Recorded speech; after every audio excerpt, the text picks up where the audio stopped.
Hello అండి, నేను doctor Durga, fertility specialist, Fertinine hospital, Secunderabad branch. ఈరోజు నేను మీకు ఇన్ఫర్టిలిటీ ట్రీట్మెంట్కి వచ్చే పేషెంట్స్కి ఉండే one of the common concern ectopic pregnancy గురించి డిస్కస్ చేస్తానండి. అసలు ఎక్టోపిక్ ప్రెగ్నెన్సీ అంటే ఏంటి, దాంట్లో ఎలాంటి సిమ్టమ్స్ ఉంటాయి, దానికి ఎలాంటి ట్రీట్మెంట్ ఉంటాయి అనేది చూద్దాం. సో నార్మల్గా మనకి ప్రెగ్నెన్సీ ఎట్లా వస్తుందంటే day 14th of a cycle, అంటే ఉమెన్ కి పీరియడ్స్ వచ్చిన 14th day around regular cycles లో ఎగ్ అనేది రిలీజ్ అవుతుంది అనమాట. ఆ ఎగ్ వచ్చేసి ఈ ట్యూబ్ లోకి వస్తుంది ఇట్లా. అండ్ హస్బెండ్ వైఫ్ కలిసినప్పుడు సిమెన్ శాంపిల్ అనేది మనకి వెజైనాలో డిపాజిట్ అవుతుంది. అందులోంచి స్పర్మ్స్ మనకి ట్రావెల్ చేసుకుంటూ గర్భాశయం నుంచి ఇట్లా ట్యూబ్ లో అదే టైంలో వచ్చినప్పుడు ఎగ్ స్పర్మ్ అనేది కలిసి ట్యూబ్ లో ఎంబ్రియో అనేది ఫామ్ అవుతుంది. సో ఇలా ఫామ్ అయిన ఎంబ్రియో మనకి ఇలా ట్యూబ్ లోంచి వచ్చి గర్భాశయంలో అతుక్కుంటుంది అనమాట, అంటే యూటరస్ లో అతుక్కుంటుంది 5వ రోజు. కానీ ఒక్కొక్కసారి ఏమవుతుందంటే ఈ ట్యూబ్ లోనే ప్రెగ్నెన్సీ వస్తుంది, అంటే అది వచ్చేసి గర్భాశయంలో అతుక్కోదు అనమాట. సో గర్భాశయంలో కాకుండా గర్భాశయం బయట ప్రెగ్నెన్సీ ఎక్కడ వచ్చినా మనం దాన్ని ఎక్టోపిక్ ప్రెగ్నెన్సీ అంటాం. మోస్ట్ కామన్ 90% కేసెస్లో ఏంటంటే మనకి ఎక్టోపిక్ ప్రెగ్నెన్సీ అనేది ట్యూబ్స్ లోనే వస్తుంది. రేర్ గా కొన్నిసార్లు ఏంటంటే ప్రెగ్నెన్సీ అనేది అండాశయంలో కానీ గర్భాశయంలో కానీ వచ్చే కూడా లైక్ పొట్టలో అబ్డామినల్ ప్రెగ్నెన్సీ అంటాం, అది కూడా వచ్చే ఛాన్స్ అయితే ఉందన్నమాట.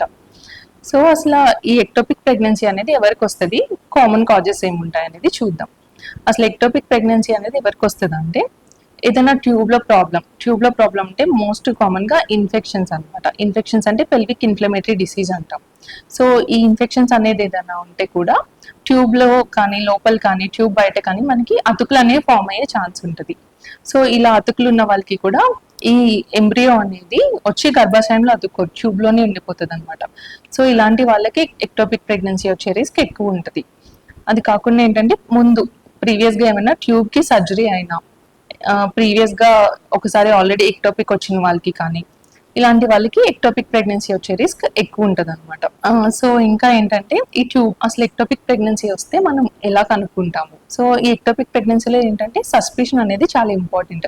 మనం బీటా హెచ్సిజీ టెస్ట్ చేసిన డేట్ నుంచి ఒక 5 to 1 week to 10 days మధ్యలో స్కానింగ్ అనేది ఇంపార్టెంట్. ఒక స్కాన్ చేసి మనం గర్భాశయంలో అతుక్కుందా ప్రెగ్నెన్సీ లేదంటే ట్యూబ్ లో ఉందా అనేది చూస్తాం అనమాట.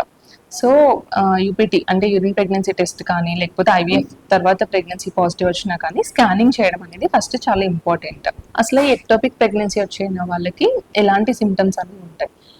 కొన్నిసార్లు ఏంటంటే అసలు ఏ రకమైన సిమ్టమ్స్ ఉండవు అనమాట. సో కొంతమందికి ఏంటంటే పీరియడ్ స్కిప్ అయిన తర్వాత మైల్డ్ పెయిన్ కానీ జస్ట్ బ్లీడింగ్, చిన్న స్పాటింగ్ కానీ ఇలాంటి సిమ్టమ్స్ తోనే ఉంటారు. అప్పుడు వెంటనే హాస్పిటల్కి వెళ్ళినట్లయితే మనం ప్రెగ్నెన్సీ టెస్ట్ చేసి స్కాన్ చేసి చూసినట్లయితే మనకి గర్భాశయం పక్కన కానీ ఎక్కడైనా ఒక ప్రెగ్నెన్సీ సాక్ అనేది కనిపిస్తుంది. కొన్నిసార్లు రేర్ కేసెస్ లో ఏంటంటే గర్భాశయంలో కూడా ఒక ప్రెగ్నెన్సీ ఉంటుంది, ట్యూబ్ లో కూడా ప్రెగ్నెన్సీ ఉంటుంది. దీన్ని మనం హెటెరోటోపిక్ ప్రెగ్నెన్సీ అంటాం. సో ఎక్టోపిక్ ప్రెగ్నెన్సీ అనేది త్వరగా డయాగ్నోస్ చేయడం అనేది మనకి చాలా ఇంపార్టెంట్. ఎందుకంటే మనకి నార్మల్ గా గర్భాశయంలో ప్రెగ్నెన్సీ అతుకున్నప్పుడు బేబీ గ్రో అవుతుంటే మనకి స్పేస్ ఉంటుంది, కానీ మనకి ట్యూబ్ లో ప్రెగ్నెన్సీ అతుక్కున్నప్పుడు ఏంటంటే స్పేస్ అనేది సరిగ్గా ఉండదు అనమాట. సో ఇది పెరిగే కొద్దీ ఈ ప్రెగ్నెన్సీ అనేది రప్చర్ అయిపోతుంది. ఇట్లా రప్చర్ అయిపోయినప్పుడు పొట్టలో బ్లీడింగ్ అవ్వడం, సడన్ గా పేషెంట్స్ షాక్ లోకి వెళ్ళడం ఇలాంటివన్నీ జరుగుతూ ఉంటాయి. సో ఎర్లీగా మనం ఎక్టోపిక్ ప్రెగ్నెన్సీని డయాగ్నోస్ చేసినట్లయితే ఈ స్టేజ్ రప్చర్ స్టేజ్ వరకు రాకుండా మెడికల్ ట్రీట్మెంట్ తోనే మనం మేనేజ్ చేయొచ్చు. సో ఎక్టోపిక్ ప్రెగ్నెన్సీకి ట్రీట్మెంట్ ఆప్షన్స్ ఏముంటాయంటే మనం ఎర్లీగా కనుక ఎక్టోపిక్ ప్రెగ్నెన్సీని డిటెక్ట్ చేసినట్లయితే చిన్న మెడికల్ ఇంజెక్షన్స్ ఉంటాయి, మెథోట్రిక్సేట్ అని. ఆ ఇంజెక్షన్ పద్ధతి ద్వారానే మనం ఎక్టోపిక్ ప్రెగ్నెన్సీని తొలగించవచ్చు. లేదు లేట్ అయింది, రప్చర్ అయింది, పేషెంట్ కండిషన్ బట్టి కూడా చూస్తాం. పేషెంట్ స్టేబుల్ గా లేరు, ఇలాంటి కండిషన్స్ లో ఏంటంటే సర్జరీ చేసి ఎటు సైడ్ అయితే ఎక్టోపిక్ ప్రెగ్నెన్సీ ఫామ్ అయిందో ఒక్కొక్కసారి ఆ ట్యూబ్ కూడా తీసేయాల్సిన అవసరం ఉంటుంది మోస్ట్ ఆఫ్ ది కేసెస్ లో. సో కొంతమంది ఏంటంటే అసలు ఎక్టోపిక్ ప్రెగ్నెన్సీ వచ్చింది, సర్జరీ అయ్యి ఒక ట్యూబ్ తీసేశారు, అసలు న్యాచురల్ ప్రెగ్నెన్సీ వస్తుందా రాదా మళ్ళీ అని చెప్పేసి చాలా భయపడుతుంటారు. సో అన్ని ఫ్యాక్టర్స్ నార్మల్ గా ఉంది అంటే సిమెన్ అనాలిసిస్ శాంపిల్ బాగుంది, ఇంకొక సైడ్ ట్యూబ్ ఓపెన్ ఉంది అని అంటే ఎక్టోపిక్ ప్రెగ్నెన్సీ సర్జరీ అయినా కూడా న్యాచురల్ గా కూడా ప్రెగ్నెన్సీ వచ్చే ఛాన్స్ ఉంటుంది నార్మల్ గానే. ఒక 20 to 30% ఛాన్సెస్ అయితే తగ్గుతాయి. కానీ అటు సైడ్ కనుక ఎగ్ రిలీజ్ అయ్యి అన్ని ఫ్యాక్టర్స్ బాగున్నట్లయితే వీళ్ళు న్యాచురల్ గా కూడా ప్రెగ్నెన్సీ అనేది ట్రై చేయొచ్చు.